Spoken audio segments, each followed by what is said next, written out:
ምን ትሆናለች? ትልቅ ልጅ እኮ ነች። ባይሆን አንቺን ቤት ላድርስሽና ፈልጋታለሁ። ይሄኔ እኮ ቤት መታ ሊሆን ይችላል፣ ወይ ደግሞ ቤተክርስቲያን ሄዳ ሊሆን ይችላል። እሺ ቆይ ታዲያ በዚህ ልክ ካሰብክ ለምን ደነገጥክ? የፈለከውን ማሰብ ትችላለህ። እኔ ግን ሳላያት አልመለስም።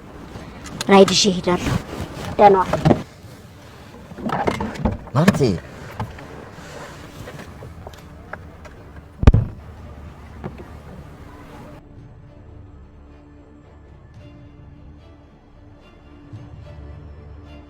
እንዴ ለአባዬ ሳልደውልለት ለነገሩ ሰላም እየቀደም ሄደ። በዛ ስልክ ደውልለታለሁ።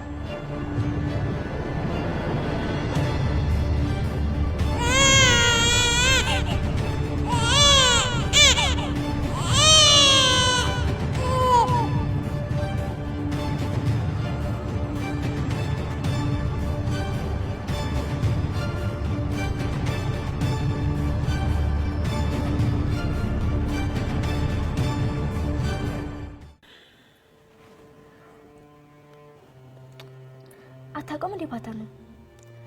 አውቀው ነበር ግን ቆይ እስኪ ሞክረው።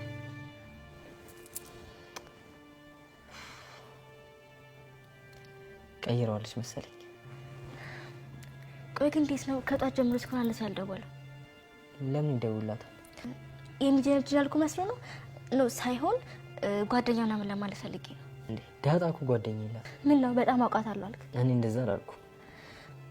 ግን የምትወዳት ልጅ ጠፍታ እንዴት ነው እንደዚህ የምትረጋጋው? ሰው እኮ 48 ሰዓት ካልሞላው ጠፋ ይባላል። አረ እንደውም እንዳልከው በቃ ሰላም ጋር ሄዳ ነው የሚሆነው። ስልኳም እኮ አይሰራም።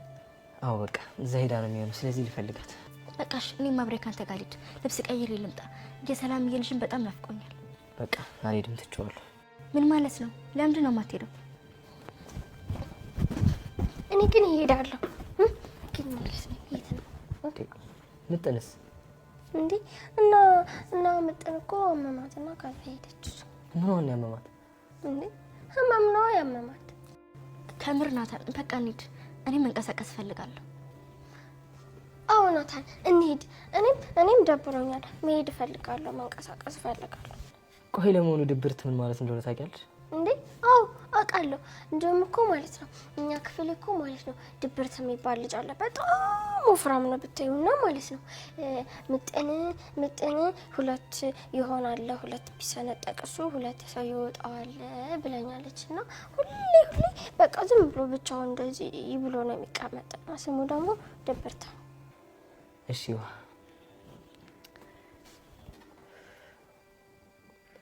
እና አባዬ እየመጡ ነው። ተገኘሽ ዳጣ? ምናልባት አግኝቷት ሊሆን ይችላል፣ ግን እየመጡ ነው።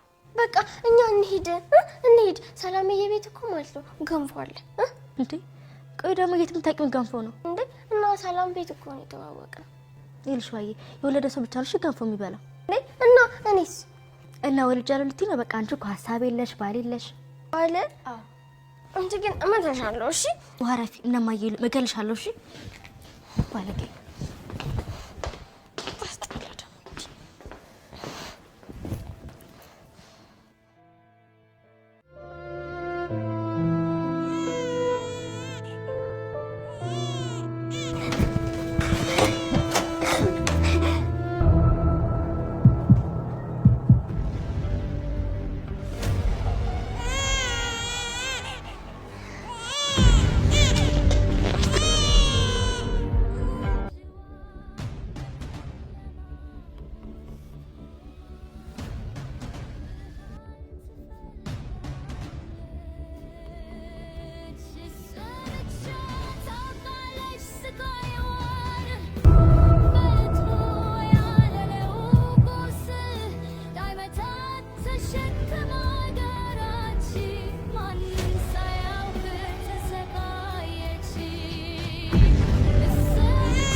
በቃ ፍቅር ስሯን እየሰደደች መጣች። ድምፁን ካልሰማች ቅር ይላት ጀመር። በየደቂቃው ብትሰማው ምንኛ ደስ ባላት። እሱም እንደዚሁ። ሳምንቱን ሙሉ ሲደዋወሉ ከቆዩ በኋላ ክፉኛ ተነፋፍቀው የቀጠሯቸው ቀን ደረሰላቸው።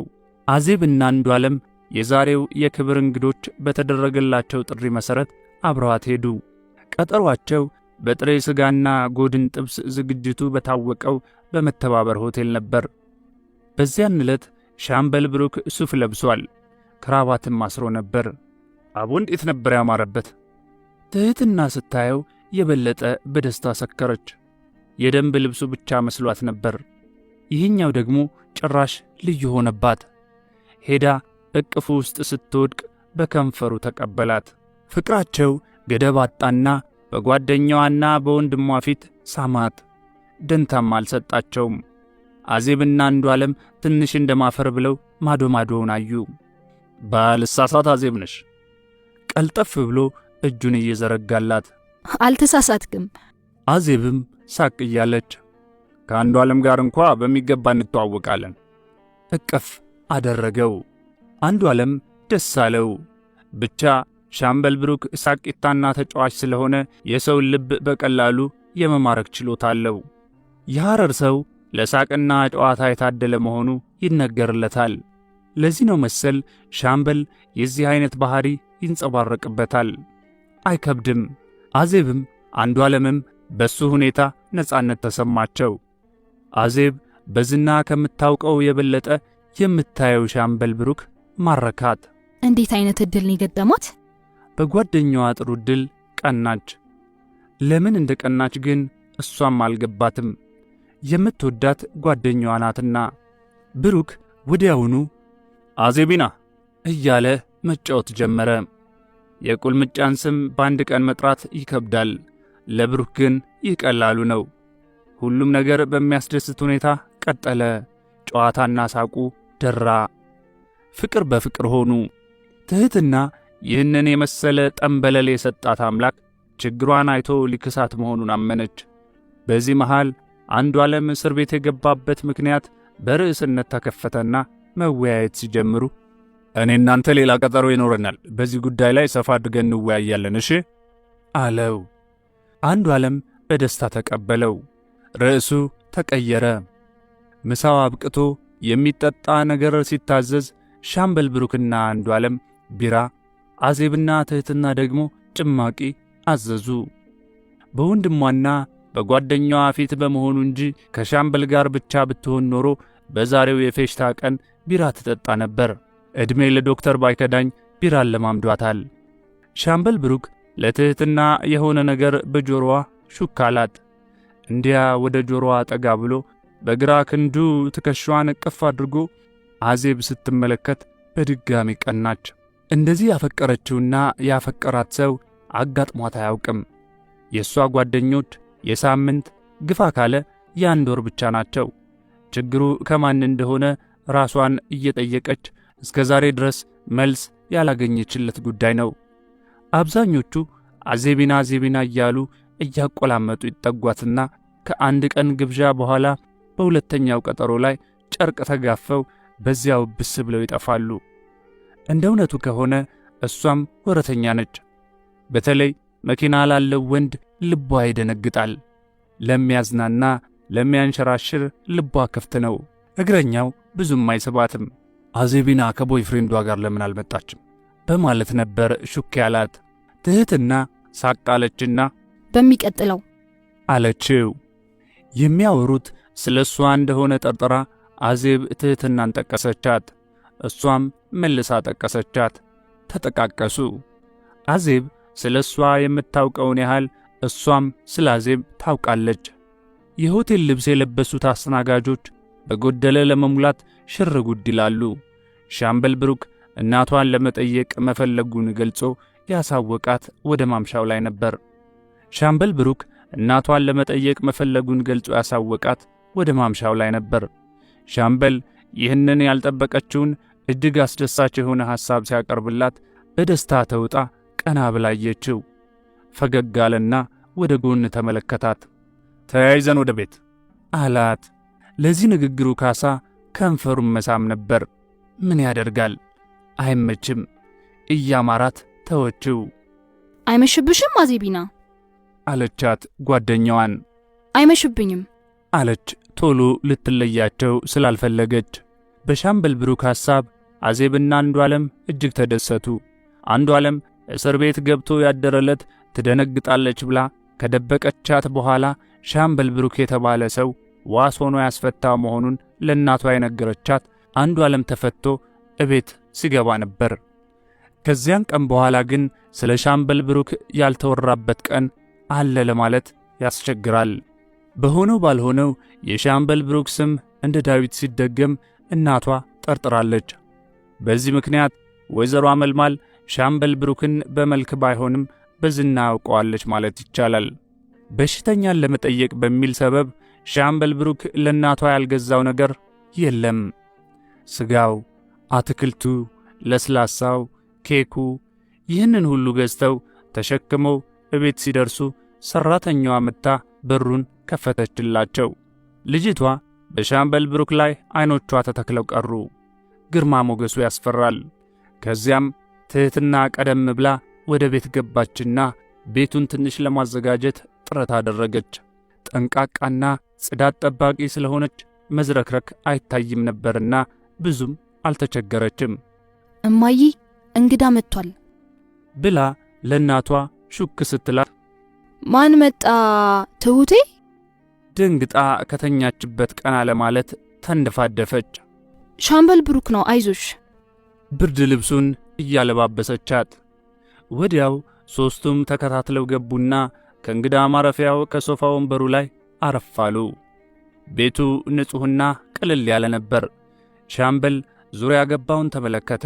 በትልቅ መስታወት ውስጥ ከነግርማ ሞገሱ የሚያየው ፎቶ የአባቷ እንደሆነ ገመተ። በቤቱ ንጽሕናና አያያዝ ልቡ ተማርኮ የኔና የትሁት ጎጆም እንደዚችው ሲል አሰበ። ትህትና ከደስታዋ ብዛት የምታደርገውን አታውቅም። የምትይዝ የምትጨብጠው ጥፍት ብሎባታል። ብሩኬ ና ወደዚህ። መጣችና እጁን ሳብ አድርጋ ካስነሳችው በኋላ ወደ እናቷ የመኝታ ክፍል ይዛው ገባች። ወይዘሮ አመልማል ሻምበል ብሩክን እንዳየችው ወደደችው። በቃ ልቧ ያለማመንታት አማችነቱን ተቀበለው። ልጇ ፍርጥ አድርጋ ባትነግራትም እሷም ኮረዳ ሆና ባሳለፈችበት ዘመን ውስጥ የድብቅ ፍቅር ምልክቶች ምን ምን እንደሆኑ ቀምሰዋለችና ልጇ በሻምበል ብሩክ መረታቷን በቀላሉ እንዳወቀች ከወደደችው ሰው ጋር በወግ በማዕረግ በትዳር እንድትኖር ምኞቷ ሆነ። ከዚህ ሁሉ የበለጠው ደግሞ ይዛ የመጣችው ሰው ገና ሲያዩት ልብ የሚያስደነግጥ ለግላጋ ወጣት መሆኑን ስትመለከት በደስታ ፈነጠዘች። ጤና ይስጥልኝ እናቴ። ሄዶ ጉንጮቿን በተኛችበት ሳማት። ወይዘሮ አመልማል በዚያን ሰዓት የተሰማትን ስሜት መግለጽ አስቸጋሪ ነው። የሆነ ስሜት፣ የሆነ የደስታ ሲቃ ተናነቃት። ለመጀመሪያ ቀን የምታየው ጠንበለል ወጣት እሷን እዚያ ለረጅም ጊዜ ከአልጋ ያልተነሳችውን ገመምተኛ ልክ እንደ እናቱ ሄዶ እቅፍ ድግፍ አድርጎ ሲስማት ከልጆቿ አንዱ እንጂ ፍጹም ባዳ ነው ብሎ ማመን አቃታት። ይህ ለሷ ከብዶ ታያት እንጂ ለሻምበል ብሩክ ተወዳጅነትን ካተረፉለት መልካም ባህሪዎቹ አንዱ ነበር። ሰውን ትንሽ ትልቅ በማለት የማይንቅ የታሰረ የታመመ መጠየቅ የሚወድ ሰው ነው። እሷም ጉንጩን ሳመችው። እነሱን ስትመለከት የትህትና ልብ በደስታ ዘለለች። አቤት የተሰማት ደስታ! አይ ብሩኬ ምን አይነት ወርቅ ሰው ነህ! ብሩክን በልቧ አደነቀችው። ሻምበል ብሩክ ከዚህ በፊት የኖረ ዘመድ መስሎ ቁጭ አለ። የመጣለትን ወንበር ትቶ እዚያ አልጋው ጫፍ ላይ አጠገቧ ቁጭ ብሎ ራሱን ካስተዋወቀ በኋላ ስለ በሽታዋ፣ ስለ ኑሮዋ፣ ስላለፈው፣ ስለ ወደፊቱም እያነሳሳ ሲያጨዋውታት ወይዘሮ አመልማል በሽታዋ ከላይዋ ላይ የተገፈፈላት ያህል ተሰማትና በሻምበል ብሩክ ሁለንተና ተመስጣ ጨዋታ ቀጠለች። አዜብ ስለ መሸባት ተሰናብታቸው ወደ ቤቷ የሄደችው የግዷን ነበር ማለት ይቻላል። የሻምበል ብሩክን ሁኔታ ያየ እንግዳ ነው ብሎ ለመናገር ይቸገራል። በአንድ ጊዜ ቤተኛ ሆኖ ቁጭ አለ። በዚህ ሁኔታ ሲጨዋወቱ ካመሹ በኋላ ተሰናብቶ ሲወጣ ከወንድሟ ጋር ሆነው ሸኙት። ከዚያች ቀን በኋላ ሻምበል ብሩክ ቤታቸው ቤቱ ሆነ።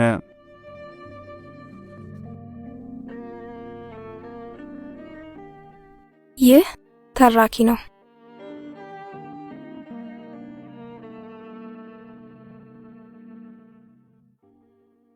ይህ ተራኪ ነው።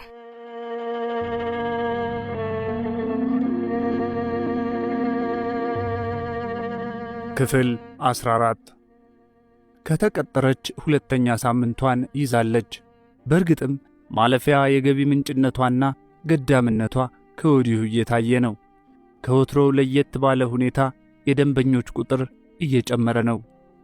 እዚያ ለገበያ ገብቶ በመጀመሪያ እሷን እንደ ሽንኩርት ባይኑ ሳይልጣት ወደ መጣበት ጉዳይ የሚመለስ መቼም ጥቂቱ ነው። የዕድሜያቸዋቿ ብቻም ሳይሆኑ የአሮጊቱ የሽማግሌው ዓይን ከላዩዋ ቶሎ አይነቀልም። እሷም ይህንን በዓይን የመላጡን አደጋ እየተለማመደችው ስለሄደች አሁን ሳያዩት ማቀርቀር እየተወች መጥታለች። ሊያሻት ሊተሻሻት የሚፈልገውን በጸባይ የመሸኘት ልምዱንም አዳብራለች። ይብላኝ እዚያ ቡና ቤት ውስጥ ተቀጥሮ ለሚሰሩ እያለች ሁሉንም በጸባይ ታስተናግዳለች። ከዚህ ሁሉ ውስጥ ግን አንድ ሰው ብቻ በቀላሉ በፈገግታ ግብዣ የሚሸኝላት አልሆነም። ከዚያም አልፎ በግል ሕይወቷ ውስጥ እስከ መግባት የሚደርስ እርምጃን እንደሚወስድ ገልጾ አስፈራርቷታል። ይህ የማትጋፋው ባላንጣ በቤቱ ውስጥ የፈላጭ ቆራጭነት መብት አለኝ የሚለውና በአባቱ ሀብት ስለሚመካ ከሥራ ያስወጣናል እያሉ ሠራተኞች የሚፈሩት እንደሻው ነበር። ምን የመሰለች ልጅ መሰለች ዛሬ ሽሜው የቀጠረው ብሎ አበራ የነገረው ዕለት እንደዋዛ ነበር ያዳመጠው። የዚያን ያክል ትሆናለች ብሎ መገመት ቀርቶ አላለመውም። ትሕትናን ያያት ሥራ በጀመረች በሳምንቷ ነበር። ገና የሱቁን በር አልፎ ወደ ውስጥ እንደገባ ያዩት እስከሚያፍሩበት ድረስ በቆመበት ቦታ አፉን ከፍቶ ቀረ። በሐሳቡ እንዳውራ ዶሮ ሲከመርባት፣ ከዚያም በጭኖቿ መካከል ያለውን ምስጢር ሲፈትሽ ታየው። ምራቁን ዋጠ። በደቂቃ ለጥብስ አደርሳታለሁ አለ በልቡ። ለሚያዩት ሠራተኞች ደንታም ሳይሰጠው በቀጥታ ደረቱን ነፍቶ ወደ ትሕትና ሄደ። ጤና ይስጥልኝ ወይዘሪት፣ እንደሻው በቀለ እባላለሁ። ራሱን በሚገባ አስተዋወቀ። እሷም ስሟን ሰጠችው። ፈርጣማው ጠምሻ ነው። ምን ያህል ጊዜ ሆነሽ ሥራ ከጀመርሽ? ድዱን እየገለፈጠ 1 ሳምንት ሆኖኛል። በሩን እያየች በስማ ይህንን ያክል ቀን ስትቆይ ያለ መምጣቴ ደደብ ያሰኘኛል። ለምን? ይኸው አሁን ተዋወቅን አይደል? ምን ልዩነት አለው? ተይ እንጂ ጊዜ እኮ የውጤት አብራክ ነው። ትንሽ እየተውረገረገ እንዴት ማለት? ከአንድ ውጤት ላይ ለመድረስ ድርጊት የሚወሰነው በጊዜ ውስጥ ነው ማለቴ ነው። ሊፈላሰፍባት ሞከረ። አልገባኝም። እንደሻው በልቡ ተይ እንጂ ቆንጅት፣ 1 ሳምንት እኮ ለጥብስ የምትበቂበት ጊዜ ነበር። አሁን ግን ገና ጥሬ ነሽ። አንድ ተጨማሪ ማብሰያ ሳምንት ሳትወስጅብኝ አትቀሪ አለ። ማለቴ ይህኔ በደንብ ተዋውቀን ተግባብተን ሞቅ ያልን ጓደኛሞች መሆን የምንችልበት ጊዜ ነበር ማለቴ ነው። ወደ ወይዘሮ አረጋሽ በቆረጣ ተመለከተ። ወይዘሮ አረጋሽ በዕድሜ ጠና ያለች፣ በዚህ ሱቅ ውስጥ ለረጅም ዓመታት ተቀጥራ ያገለገለች ቅጥር ሠራተኛ ናት። ልክ እሷን ሲያይ እሷም ቀስ ብላ በቆረጣ አየችውና ጠቀሰችው። በእኔ ተማመኝ፣ አሁን የማቀላጥፋት በሚል ስሜት ከንፈሩን ወደ ጎን አጣሞ የግራ ዓይኑን ጨፈን አደረገው። ተግባቡ። እንደ እውነቱ ከሆነ እንደሻው እዚህም እዚያም እያለ ከሚል ከሰከስ ይህችን የመሰለች ልጅ መቀላጠፍ ብቻ ሳይሆን ቢያገባት የወይዘሮ አረጋሽ ምኞት ነበር። በዚህ የተጀመረው ትውውቅ ቀጠለ። አበራ በዚያን ዕለት አልነበረም። እንደሻው ድሮ ወደዚያ ሱቅ ዝር እንደማይል ሁሉ ትሕትናን ካየ በኋላ ያንን የጫማ ሱቅ እንደ ቤተ ክርስቲያን ሳይሳለም ወደ ራሱ ሱቅ መሄድ አቆመ። ምንም እንኳን እግሩ እስከሚቀጥን ድረስ ቢመላለስም መጀመሪያ አይቷት እንደገመተው ግን አልሆነችለትም። እንደሻው በዚህ በኩል ያለ ሐሳብ ቢለወጥና ጥሩ ወንድም የሆነህ ጓደኝነታችን ቢቀጥል ደስታውን አልችለውም። ከማንም አንሰ ሳይሆን የግሊ በሆነ ምክንያት ብቻ ጥያቄህን ለመቀበል ስለማልችል እባክህን ይቅርታ አድርግልኝ ብላ ለመነችው። ምንድነው የግል ችግርሽ ሲል ደጋግሞ ጠየቃት። እጮኛ አለኝ ስትል ቁርጡን ነገረችው። እንደሻው ግን እንኳን እጮኛ ባሏ ቢሆን ደንታ የሌለው አጥር ዘላይ መሆኑን አላወቀችም። ብትለምነው ብትማጸነው እሷን ካልቀመሰ እንደሚሞት ሁሉ እሺ ካላለችው ከሥራ እንድትባረር ከማድረግ ወደ ኋላ እንደማይል እየገለጸ ያስፈራራት ጀመር። ይህ ጊዜያዊ ስሜቱ ቀስ በቀስ እንደሚለወጥና ልመናዋን እንደሚቀበላት ተማምና በምታገኘው ጊዜ ሁሉ በጸባይ ትቀርበው ጀመር።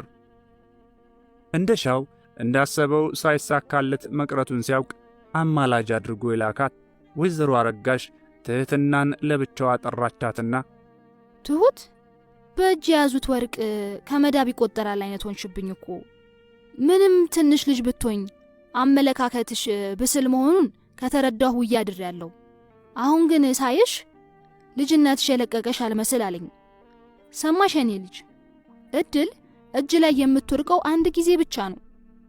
እንደ ገባች ካልተጠቀሙባትና አንዴ ካለፈች ደግሞ በጸጸት ትጎዳለች እንጂ ተመልሳ አትገኝም። በዚህ በቁንጅና ወቅት በዚህ በልጅነት ጊዜ ችላ የተባለ እድል ደግሞ በእኛ ዕድሜ ላይ ከደረሱ በኋላ ና ብሎ ቢለምኑት ቢጣሩት ተመልሶ አይመጣም። እንደ ታኘከ የሸንኮራ አገዳ መመጠጥና የትም ተጥሎ መቅረት ነው ትርፉ። ልብሽ ልብ ይበል። ዛሬ የደነደነው ልብሽ ነገ ደም እንዳያለቅስ እግዚአብሔር ከዚህ የሀብት ባህር ውስጥ አምጥቶ ሲጥልሽ በየወሩ አፍንጬ ላይ የሚወረወርልኝ ሳንቲም ይበልጥብኛል ብለሽ ይህንን ሁሉ ሀብት ንብረት ብትገፊ እድልሽ የተገፋ ነው የሚሆነው። እወቂበት። የዚህ ቤት የሽማግሌው አጠቃላይ ንብረት ወራሽ እንደሻው መሆኑን አትዘንጊ። የጠየቀሽን አድርገሽ ልጥፍ ጥብቅ ነው የኔ ልጅ። ዋ ያልደሰኮረችላት ዲስኩር አልነበረም። ትሕትና ወይ ንቅንቅ። አመሰግናለሁ ትያረጋሽ። ያለሽ ቀና አመለካከት ምክርሽም ሁሉ ለኔ ጥሩ በመመኘት እኔ ጥሩ ደረጃ ላይ እንድደርስ በማሰብ እስከሆነ ድረስ ከልቤ ነው ማመሰግንሽ። እንደሻው ቢበዛብኝ እንጂ አንሶኝ እንዳልሆነ አምናለሁ። በሁሉም ረገድ ከኔ የበለጠሽ ማግኘት የሚችል ሲሆን እኔ ግን ለሱ የማልገባ እዚህ ግቢ የማልባል መናጢ ደሃ መሆኔንም አልዘነጋሁትም። ይህንን ሁሉ ደግሞ ለሱ ነግሬዋለሁ። እትያረጋሽ የማፈቅረው ጓደኛለኝ። በሱ ላይ ደርቤ ማፍቀር አልችልም። እባክሽን ይቅርታ እንዲያደርግልኝና ሐሳቡን እንዲለውጥ ለምኝልኝ በማለት እግሯ ላይ ወድቃ እያለቀሰች ለመነቻት። ወይዘሮ አረጋሽ በልጅቷ ንግግር ልቧ ቢነካም ጉልበተኛው እንደሻው ያጋጨኛል ብላ ስለፈራች ያደራ መልእክቱን ለእንደሻው ሳታደርስላት ቀረች። የወይዘሮ አረጋሽ አማላጅነት በቀጠሮ እየተጓተተ ውጤት የማይታይበት ሆኖ በመገኘቱ እንደሻው ተናደደና አበራን አማከረው። ይህች ጭንጋፍ አሮጊት ያነጋገረቻት አልመሰለኝ። በንዴት መንጋጭላዋን ከማውለቄ በፊት ምን አለበት ብትገላግለኝ ሲል ለአበራ ጥያቄ ያቀረበለት። እንዴት ማለት? ትሕትናን በጣም አፍቅሬያታለሁ። በተደጋጋሚ ያነጋግሬያታለሁ። ፈቃደኛ አልሆነችም። እሺ ብትላት ብዬ የአበራሽን አማላጅነት ልኬባት ነበር። ለእሷም እሺ ያለቻት አልመሰለኝም። አንተ አለቃዋ ስለሆንክ ልትፈራ ትችላለች። በእውነት ነው የምልህ አበራ በጣም ነው የወደድኳት። በቀላሉ አገኛታለሁ ብዬ ነበር የገመትኩት። እንደ ገመትኩት አልሆነም። ልታግባባልኝ የምትችለው የመጨረሻው ሰው አንተ ብቻ ነህ ለመነው። እንደሻው እንደ ተስገበገበባት ከሁኔታው ተገነዘበ። አበራና እንደሻው ፍቅራቸው በከፈቱት ንግድ ምክንያት እየጠበቀ የሄደ ሸሪኮች ስለሆኑ እምቢ ሊለው አልፈለገም። አይዞሽ እንደሻው፣ ሁሉንም ነገር ለኔ ተይው፣ እኔ ጨርሷለሁ፣ በእኔ ተማመኝ። ጀርባውን ቸብ ቸብ በማድረግ ተስፋ በተስፋ አደረገው። አበራ ሙሉ በሙሉ ተማምኖ የእሽታ ቃሏን ለመቀበል ብቻ ያነጋገራት ልሸኝሽ በማለት በመኪና ውስጥ ካስገባት በኋላ ነበር። ስሚ ትሕትና፣ ፊት ለፊት እየተመለከተና መሪውን እያስተካከለ። አቤት ጋሻ አበራ። አንድ የሚነግራት ነገር እንዳለ በመጠራጠር ስሜት ወደ ጎን አየችው። እንደሻው አነጋግሮች ነበር መሰለኝ። መሪውን በእጁ እየመታ ስለምኑ? ያው ነዋ እንደሚወድሽ። ፍርጥ አደረገው። ምን ዙሪያ ጥምጥም መሄድ ያስፈልጋል? ትንሽ እንደማፈራለችና በኃይል መምታት የጀመረው ልቧ ሲረጋጋላት አነጋገርኳት አለ እንዴ አለችው። ከዚያም አልፎ አረጋሽንም እንደላከብሽ ሳይደብቅ አጫውቶኛል እየሳቀ። አሁን እንደሱ ነው። ውጭውን በመስታወቱ አሻግራ እየተመለከተች ታዲያ ምን መልስ ሰጠሽው? ያው እንደነገረህ ነው ጋሻ በራ። የሰጠችውን መልስ እያወቀ እንደሚጠይቃት ገብቷታል። መልሱ ያንቺ መሆኑ አጠራጥሮኝ ነው እኮ የምጠይቅሽ። ያለቅነት ስሜቱ እየታገለው ነበር። በዚህ ላይ ደግሞ ሥራውን ምን ያህል እንደምትፈልገውና ችግረኛ መሆኗን በሚገባ ያውቃል። ምንም አያጠራጠርም ጋሻ በራ። በእርግጥ እንደ ሻው የሚጠላ ወይንም ለእኔ የሚያንስ ልጅ ሆኖ አይደለም። እንደኔ ያለሽ ድሃ እሱን የመሰለ ልጅ ማግኘቷ ሎተሪ ቢሆንም እድሉን እንዳልጠቀምበት ከሱ በፊት የተዋወቅኩት እጮኛ ስላለኝ ብቻ ነው። ሐቁን ነገረችው። አበራ ትንሽ ጸጥ ካለ በኋላ እስቲ አስቢበት፣ ቶሎ ቸኩሎ መወሰን ይከብዳል። ቀምሰሽ ያላጣጣምሽውን ምግብ አይጣፍጥም ብትይ ተሳስተሻል። አማራጩን ቀምሰሽ ለማጣጣምና የጣፈጠሽን መርጠሽ ለመብላት ሞክሪ አላት።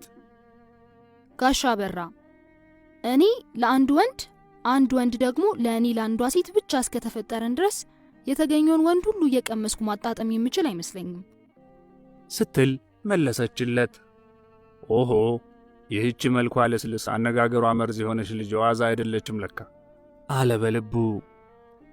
ሳያሳምናት ሳታሳምነው ለእንደሻው በሙሉ ልብ የገባለትን የተስፋ ቃል ሳያሳካ ታክሲ የምትይዝበት ቦታ ደረሰች። በጣም አመሰግናለሁ ጋሻ በራ፣ ደህና አደር ብላው ከመኪናው ወረደች። አስቢበት ትህትና አላትና ተሰነባብተው ተለያዩ። ከአቋሟ ንቅንቅ እንደማትል የታወቀው በተደጋጋሚ የተደረገው ሙከራ ከሽፎ ከተረጋገጠ በኋላ ነው። እንደሻው ይህንን ቁርጡን እያወቀ ሲመጣ በንዴት ጥርሱን ነክሶ እሰራላታለሁ አለና ፎከረ።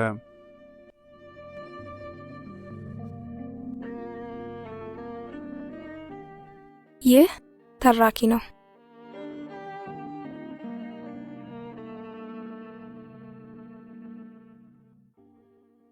ይህ ተራኪ ነው።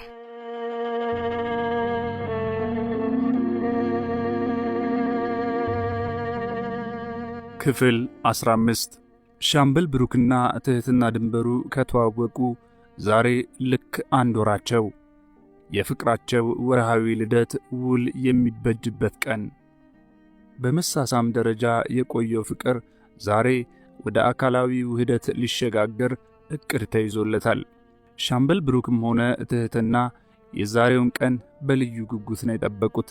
እሁድ ዕለት አስመራ መንገድ በሚገኘው በሻምበል ብሩክ ቤት ለማደር የወሰነችበት ቀን ነበር። ወደ ዶክተር ባይከዳኝ ቀጠሮ ስትሄድ የሚሰማት ስሜት ከቀጠሮው በስተጀርባ ባለው ምክንያት አስገዳጅነት እንጂ በፍቅር አስገዳጅነት አልነበረም።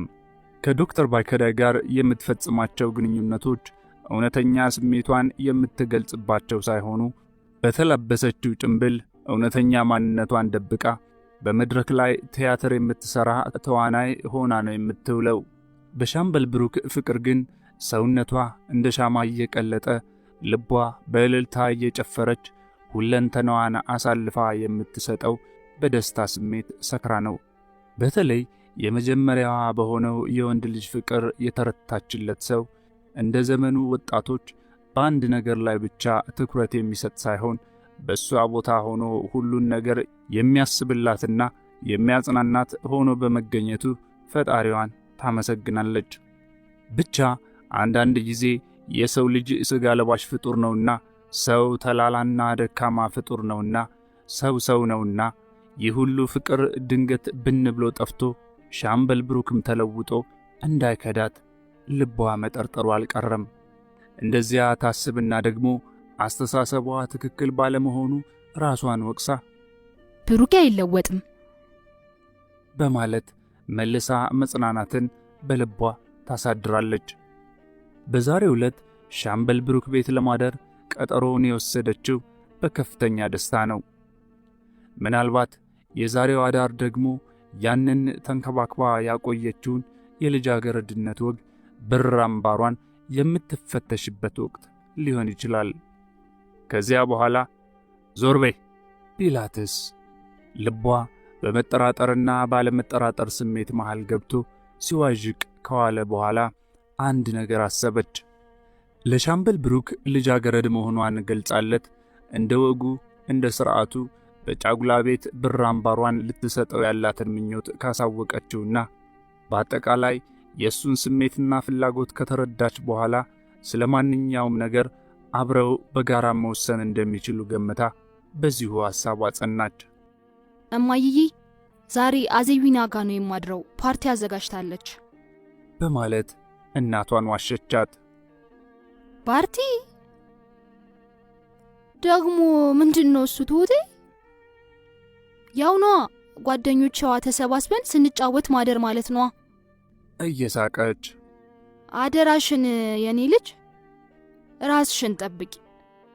እናቷ አይን አይኖቿን እያየቻት የውጭ አዳር የተሰማው ገና ዛሬ ነው። ምንም ችግር የለም ማሚሙች። ጉንጯን ሳመቻት። እናቷ በልቧ ዝግጅቷን አሰበችው። በጠዋት ተነስቶ መተጣጠቡ፣ ቀኑን ሙሉ ሲመረጥ የተዋለው ልብስ 3 ጊዜ አውልቃ ቀይራለች። መስታወቱ ስራ አልፈታም። መኳኳሉ ሁሉ ያልተለመደ ነበር። በልቧ ወደ ሻምበል ብሩክ እንደምትሄድ ብታውቀውም የሰጠቻትን ምክንያት ይሁን ብላ ተቀበለቻት። ዛሬ ሻምበል ብሩክ ጋር የምታደር መሆኗን ለአንዱ ዓለም ስለነገረችው በጊዜ ወደ ቤት እንዲገባ ተስማምተዋል። በዚህ ላይ የቤት ሠራተኛዋ ታፈራው ታክላበት እናቷን በመንከባከብ በኩል ኃላፊነቱን ስለሚወስዱ የሚያስጨንቃት ነገር አልነበረም። ሁሉንም አጥብቃ አደራ ብላ ከቤት የወጣችው ከቀኑ 12 ሰዓት ላይ ነበር። ሻምበል ብሩክ ዛሬ ሽር ጉድ ሲል አርፍዷል። አልጋው ቦታ ሲመረጥለት ሲንከራተት የቤቱ ቁሳቁሶች በሙሉ በአዲስ መልክ አንዴ በጭንቅላታቸው አንዴ በእግራቸው ሲቆሙ ቦታ ሲመረጥላቸው ነው የተዋለው። በዛሬው የቤት ዝግጅት ላይ ሰራተኛዋ ብቻ ሳትሆን ሁለቱም ታናናሽ ወንድሞች አብረውት ቤቱን ሲያተራምሱት ነው ያዋሉት። በመጨረሻ ላይ ግን ከዚያ በፊት ያልታየበት አይነት ሥርዓትና መልክ ይዞ ሲያይ ሻምበል ብሩክ ተደነቀ። በእርግጥም ይህ ሁሉ የሆነው በትሕትና ምክንያት መሆኑን ሲያስብ የትዳር ውጥኑ አግባብ መሆኑን አመነ። በዚያ በቤቱ ሥርዓት ተማርኮ ወደ ሌላ ሐሳብ ውስጥ ገባ። ባሳለፋቸው መጥፎ ጊዜያቶች ውስጥ የተጎዳ ልቡ በትሕትና የወደፊት የትዳር እመቤቱ አማካኝነት ሲታደስና ሲታነጽ ታየው። እናም የትዳር መዓዛ በርቀት ሸተተው። ይህ በርቀት የሚሸተው የትዳር መዓዛ ቀርቦ እንዲያውደው ተመኘ። ትሕትና እስከምትመጣለት የቀጠሮ ሰዓት እስከሚደርስ ድረስ ተንቆራጠጠ። ዛሬ የሚነግራት ትልቅ ጉዳይ አለው። እሷም እንደሱ በጉዳዩ ላይ ፈቃደኛ ከሆነች ጉዳዩ የምስራች ይሆናል። እሷን የፈለጋት ጊዜያዊ ፍቅረኛ እንድትሆነው ሳይሆን ዘላቂ የትዳር ጓደኛው እንድትሆን ነው። ይህ እሱ የጓጓለትን በጸጋ ከተቀበለችለት ደስታው እጥፍ ድርብ ይሆናል። ትሁት ትሁት ትሁት ስሟን ደጋገመው በልቡ። ልክ ከምሽቱ 1 ሰዓት ላይ ታላቋ እንግዳ የዱር ጽጌረዳ መስላ አምራና ደምቃ ከች አለች። ቤቱን ከዚህ ቀደም 1-2 ጊዜ አይተዋለች። የዛሬውን ልዩ የሚያደርገው ለማደር ወስና የመጣችበት ዕለት በመሆኑ ነው። ሻምበል ብሩክ ከደጅ ወጥቶ እየተጠባበቃት ነበር። በሁለመናው አቅፎ ተቀበላት። ከዚያም አጥሩን ዘልቀው እየተሳሳቁ እጅ ለእጅ ተያይዘው ወደ ቤት ገቡ። የሻምበል ብሩክ 2 ታናናሽ ወንድሞቹ ሰላምታ አቅርበውላት ትንሽ ከተጫወቱ በኋላ የግል ነጻነት ሊሰጧቸው ወጡ። ዛሬ የሻምበል ብሩክ ቤት ልዩ ሆናለች። ትሕትናም ከዚያ በፊት ያየችው ቤት መሆኑ እስከሚያጠራጥራት ድረስ የቤት ዕቃዎቹ አቀማመጥ አስደንቋታል። ሻምበል ብሩክ የትዳር ምኞቱን ሊገልጽላት ሲያሰላስል፣ እሷ ደግሞ ሌላ የምትገልጽለት እጹብ ድንቅ የሆነ የምስራች ነበራት። ሻምበል ብሩክ በፍቅር ቢወድቅላትም ከዚህ ሁሉ በላይ ደግሞ ያልገመተውን ገጸ በረከት ልታቀርብለት ማሰብ